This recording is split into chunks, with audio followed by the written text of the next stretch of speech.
Today we will take a short part in your NCERT book, resistivity of the different materials and color coding. जो registers के ऊपर जो colour coding होती है उसको किस तरीके से हम उसकी वैल्यू बताते हैं। ये शॉर्ट टाइप वाइवा के क्वेश्चंस हैं, इस पर आएंगे तो इसको भी समझिएगा। और एक तीसरा टॉपिक है temperature dependence on the resistivity. किस तरीके से टेम्परेचर के वजह से रजिस्टिविटी, चाहे आपका मेटल्स हो या सेमीकंडक्टर्स हो या इंसुलेटर है, किस तरीके से वेरी होता है। तो ये कुछ टॉपिक्स हैं, शॉर्ट टाइप के टॉपिक्स हैं, इसके बारे में आज हम लोग इस वीडियो में देखेंगे। Students, today I explain about some topic given in your NCERT book, resistivity of various material. Resistivity of various materials. As you know that resistivity is a property of metal.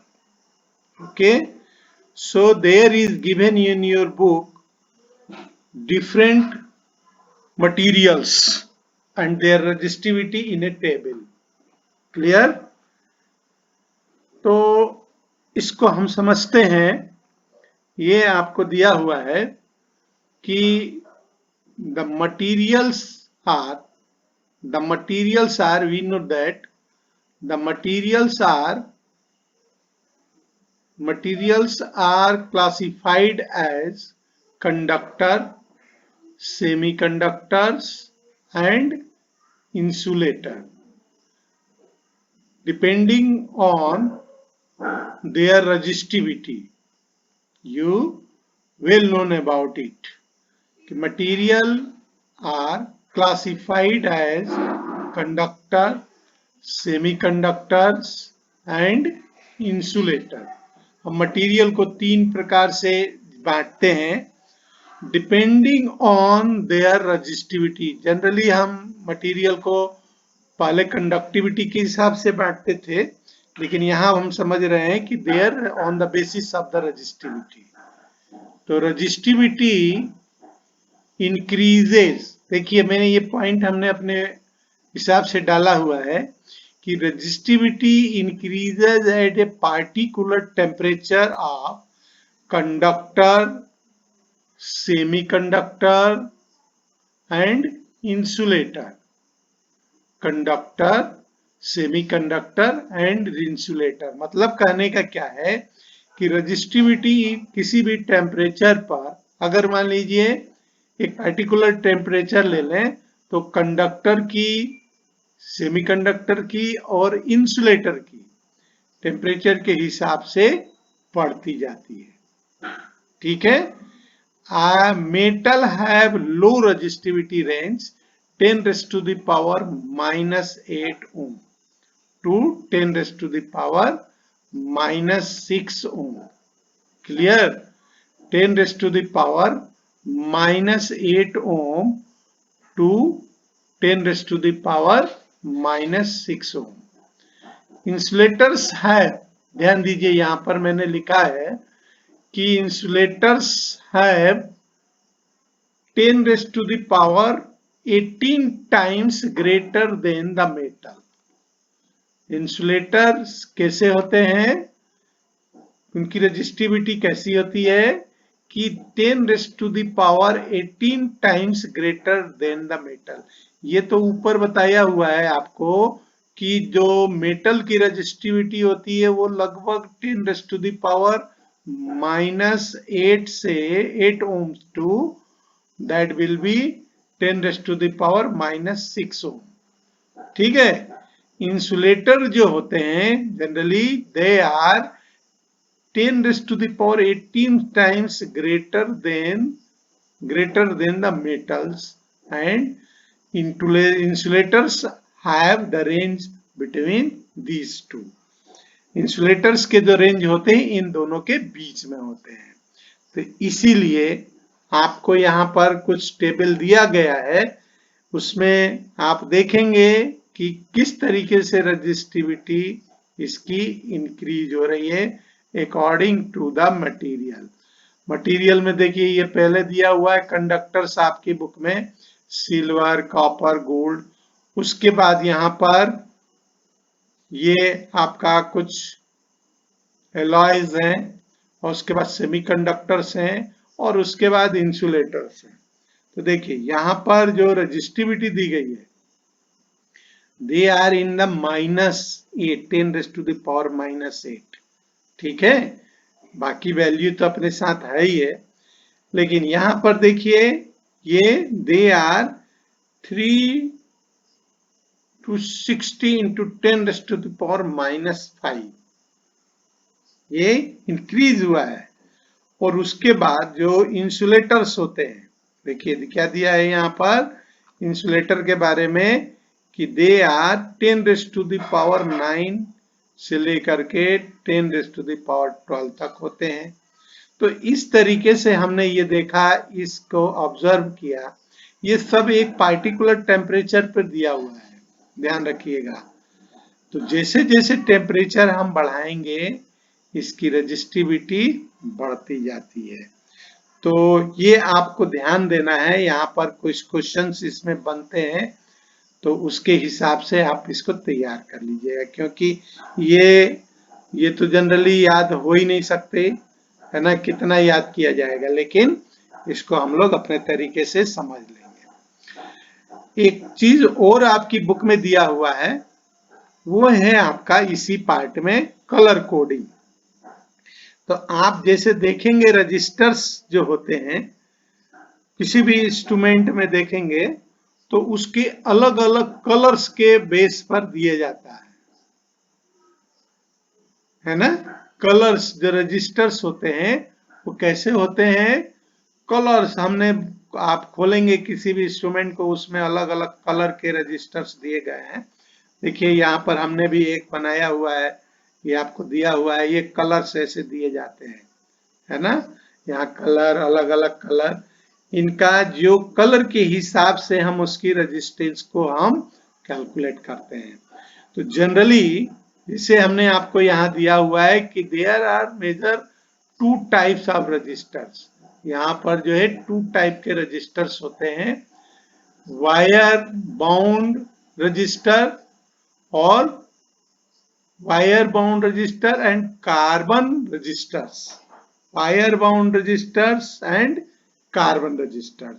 तो generally जो resistors पाए जाते हैं वो carbon registers होते हैं, जो कि small in size and hence their values are given using the colour code.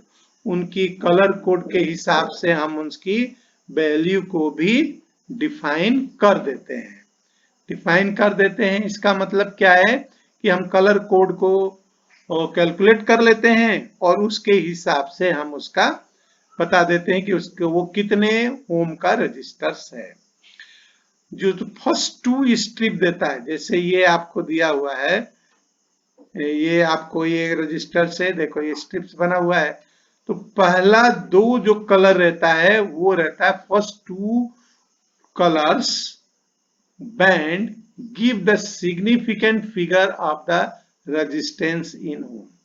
अब सिग्निफिकेंट फिगर्स का क्या मतलब है, ये देखो दिया हुआ है, हमने भी कुछ बना करके आपकी बुक में भी दिया हुआ है, ये कलर दिए हुए हैं डिफरेंट कलर के, ये वैल्यू यानी सिग्निफिकेंट वैल्यू आपको दिया गया है। पहले 2 जो कलर्स होते हैं वो इससे दिए जाते हैं, इसके ये वैल्यू जो दी गई हमने इसके आधार पर दिए जाते हैं। ठीक है, ये जो आपका वैल्यू है उसके हिसाब से आपको फर्स्ट 2 कलर को आइडेंटिफाई करते हैं। उसके बाद जो थर्ड होता है, third band, third colour band indicate the decimal multiplier, जैसे ये दिया हुआ है 10⁻⁴ के वैल्यू के आधार पर, इससे रिप्रेजेंट किया जाता है जो थर्ड बैंड होता है। ठीक है, उसके बाद जो फोर्थ रजिस्टर, थर्ड फोर्थ जो कलर होता है, ये 3 कलर्स और फोर्थ जो कलर होता है that is give last colour band stand for the tolerance means variation in percentage. जो रेजिस्टेंस का जो वेरिएशन दिया हुआ है ये टॉलरेंस के रूप में जो फोर्थ आता है उसके आधार पर दिया जाता है, इसमें से हम लिखते हैं। तो ध्यान रखिए यहाँ पर वाइवा के जो क्वेश्चन बनते हैं यहाँ से भी बनते हैं, क्योंकि आप प्रोजेक्ट बनाएंगे, प्रोजेक्ट में आपका रजिस्टर्स भी दिए जाएंगे, रजिस्टर्स लगे होंगे, उसके वैल्यू आपसे पूछा जा सकता है। तो इसको आपको समझना पड़ेगा और लर्न भी करना पड़ेगा।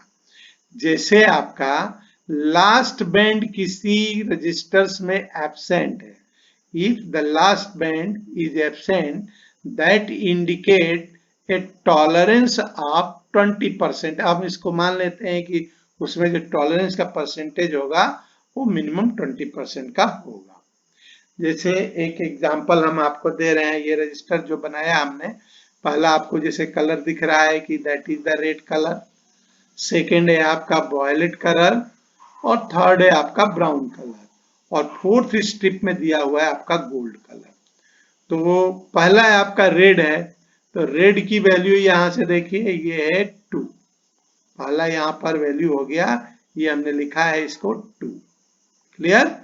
सेकेंड दिया है वॉयलेट, तो वॉयलेट का यहां पर कलर देख लीजिए that is the 7, that is the 7, तो ये आ गया आपका 7, 27, ये वैल्यू हो गया इसका। उसके बाद मल्टीप्लायर जो थर्ड बैंड है आपका, यहाँ पर third band that is the brown, तो ब्राउन कलर का क्या देखेंगे हम, multiplier that is the 10 raised to the power 1, so this is represented at 27 into 10 raised to the power 1 ohm। अब लास्ट बैंड जो दिया हुआ है यहाँ पर दिया हुआ है ऑलरेडी, जो रजिस्टर्स आपका बना हुआ है उसमें ये लास्ट में दिया हुआ है दैट इज इन गोल्ड। तो गोल्ड का हमको क्या दिया हुआ है यहाँ लास्ट में होगा कि दैट विल बी पॉइंट ये प्लस माइनस 5%, तो यहाँ पर इन्होंने ऐड कर दिया है हमने प्लस माइनस 5%। तो इस तरीके से अगर कोई रेजिस्टेंस रहता है तो उसका कलर कोडिंग के हिसाब से हम ये बता सकते हैं कि इस पे ऊपर कितने ओम का ये रेजिस्टेंस है। तो ऐसे रेजिस्टेंस आपको जो भी आप इंस्ट्रूमेंट यूज करते हैं, चाहे टीवी हो, चाहे रेडियो हो, चाहे आपका कोई भी इलेक्ट्रॉनिक्स आजकल गेट सारे हैं उसमें रजिस्टर्स दिए जाते हैं, उसको हम इसी तरीके से कैलकुलेट करते हैं।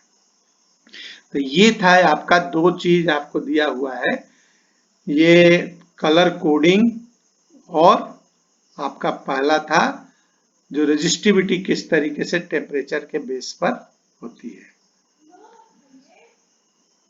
अब आपका जो नेक्स्ट दिया हुआ है, नेक्स्ट टॉपिक है इसमें कि temperature difference, temperature dependence of the resistivity, temperature dependence of the resistivity, किस तरीके से रेजिस्टिविटी जो होती है वो टेम्परेचर के ऊपर डिपेंड करती है।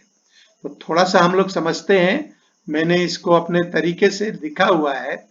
देखो एक ये फार्मूला है, ये फार्मूले को आप प्रूव भी करेंगे आगे।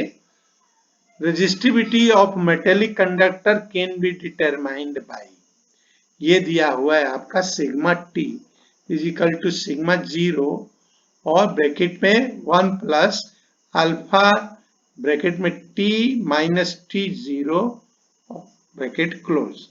तो यहां पर ये क्या क्या है ये देखिए, ये दिया हुआ है सिग्मा टी का मतलब है किसी पार्टिकुलर टेम्परेचर पर रेजिस्टिविटी, उस मटेरियल की किसी पार्टिकुलर टेम्परेचर पर रेजिस्टिविटी, क्लियर। और सिग्मा 0 जो दिया हुआ है that is the reference, reference का मतलब है कि स्टार्टिंग कह सकते हैं आप कि 0 डिग्री मतलब स्टार्टिंग में उसका रेजिस्टेंस कितना है, रेजिस्टिविटी कितनी है, तो that is sigma 0, that is the reference of the temperature T0, जब कम टेम्परेचर रहता है उस समय उसका रेजिस्टिविटी। यहाँ पर ये जो अल्फा दिया है that is the temperature coefficient of the material. तो ये कुछ आपको यहाँ पर वैल्यू दिया गया है और आपकी बुक में भी अलग अलग तरीके से इसको रिप्रेजेंट किया है ग्राफ बना करके। तो ग्राफ बना के जो रिप्रेजेंट किया हुआ है उसमें आप देखेंगे कि पहला जो ग्राफ दिया हुआ है that is for the copper. ये कॉपर का उन्होंने समझाया है आपको, ये मेटल है। तो resistivity eight particular temperature T पर कॉपर का क्या दिया हुआ है, जैसे जैसे आपका टेम्परेचर इंक्रीज हो रहा है रेजिस्टिविटी भी आपकी धीरे धीरे इंक्रीज हो रही है। देख रहा है आपको, ये एक मेटल है, ठीक है। इसी तरीके से जो दूसरा फिगर दिया हुआ है, दूसरा ग्राफ दिया हुआ है, इसमें ये आपका एक एलॉय है नाइक्रोम, उसका दिया हुआ है resistivity function as a temperature. ये देखेंगे आपकी एक कांस्टेंट की तरह इस तरीके से इंक्रीज हो रहा है धीरे धीरे। यहाँ पर जो थर्ड ग्राफ दिया हुआ है temperature dependence of resistivity for the typical semiconductors, कुछ सेमीकंडक्टर्स पर भी दिया हुआ है। तो यहाँ पर देखेंगे कि जैसे जैसे यहाँ भी टेम्परेचर इंक्रीज हो रहा है, यहाँ पर देखिए जैसे जैसे टेम्परेचर इंक्रीज हो रहा है तो रेजिस्टिविटी आपकी डिक्रीज हो रही है धीरे धीरे, ठीक है। तो इसके लिए हमने एक ग्राफ अपने मन से थोड़ा समझ के बनाया हुआ है। ये देखिए यहाँ पर name of metal and effect of resistance and resistivity, दोनों में हमने आपको यहाँ पर बना के दिया हुआ है। थोड़ा सा देख करके समझ सकते हैं जल्दी से, जैसे ये क्वेश्चंस आपको ओरल भी है और आपका रिटन में भी है। मेटल का जब आप टेम्परेचर इंक्रीज करेंगे, टेम्परेचर जब इंक्रीज करेंगे, ध्यान रखिएगा, जैसे जैसे ये सबका इंक्रीजिंग ऑफ द टेम्परेचर दिया हुआ है, तो क्या इफेक्ट पड़ेगा किसके ऊपर, रेजिस्टिविटी के ऊपर और रेजिस्टेंस के ऊपर, है ना। कैसे इफेक्ट पड़ेगा ये हमने थोड़ा सा अपने समझ करके बनाया है कि मेटल का टेम्परेचर जैसे जैसे बढ़ाएंगे रेजिस्टिविटी इंक्रीज होगी, ठीक है। ये इंक्रीज होती है मेटल के लिए, फॉर ए पार्टिकुलर मेटल के लिए। जैसे आपने इस ग्राफ में भी देखा कि इस कॉपर का टेम्परेचर पर रेजिस्टिविटी इंक्रीज हो रही थी। किसी भी एलॉय के लिए, जैसे मान लीजिए एक दो मेटल का जो मिक्सचर होता है उसको हम एलॉय कहते हैं, इसका रेजिस्टिविटी बहुत कम होती है। इसका रेजिस्टिविटी कम का मतलब यह है कि बहुत कम इफेक्ट पड़ता है टेम्परेचर को बढ़ाने से, रेजिस्टिविटी और रेजिस्टेंस दोनों पर बहुत कम इफेक्ट पड़ता है, ये ध्यान रखिएगा। आपको मालूम है आर और रो में इनवर्स रिलेशन है, डायरेक्ट रिलेशन, इनवर्स नहीं डायरेक्टली रिलेशन है।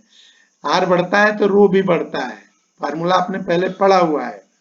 तो एलॉय का जो रेजिस्टेंस और रेजिस्टिविटी बहुत ही धीरे बढ़ती है, या कह सकते हैं कि लो रहती है। इलेक्ट्रोलाइट की अगर हम बात करें, जैसे आपने देखा होगा जो सेल्स पढ़ेंगे आप इलेक्ट्रोलाइट उसमें डालते हैं, टेम्परेचर अगर बढ़ेगा तो उसकी रेजिस्टेंस और रेजिस्टिविटी दोनों डिक्रीज होगी, है ना। ये दोनों की आर और रो दोनों ही डिक्रीज होता है, ठीक है। इसी तरीके से सेमीकंडक्टर का भी डिक्रीज होता है, जैसे जैसे रेजिस्टेंस बढ़ता है वैसे वैसे रेजिस्टेंस और रेजिस्टिविटी दोनों डिक्रीज होती है, क्लियर। और फिर इंसुलेटर के लिए भी यही प्रोसेस होता है कि वो भी धीरे धीरे जैसे जैसे टेम्परेचर बढ़ाएंगे रेजिस्टेंस और रेजिस्टिविटी दोनों डिक्रीज होती है, ठीक है। तो ये आपका थोड़ा सामने समझ करके बताया है मैंने, समझाया है। तो इतना आप इसको समझिएगा, थोड़ा सा आपको आपकी बुक में दिया हुआ है, इसको समझ करके और कोशिश कीजिएगा कि इसका शॉर्ट में एक नोट्स तैयार कर लें, जिससे कि अगर मान लीजिए आपका कोई वाइवा का क्वेश्चन बनता है या एक छोटा क्वेश्चन आ भी सकता है आपको एक दो नंबर में, फिलिंग द ब्लैंक्स में, तो इस तरीके से इसको आप प्रॉपर आंसर दे सके। तो इस छोटे से टॉपिक्स के ऊपर आप थोड़ा सा अपना एक नोट्स तीनों को बना लीजिएगा, ठीक है।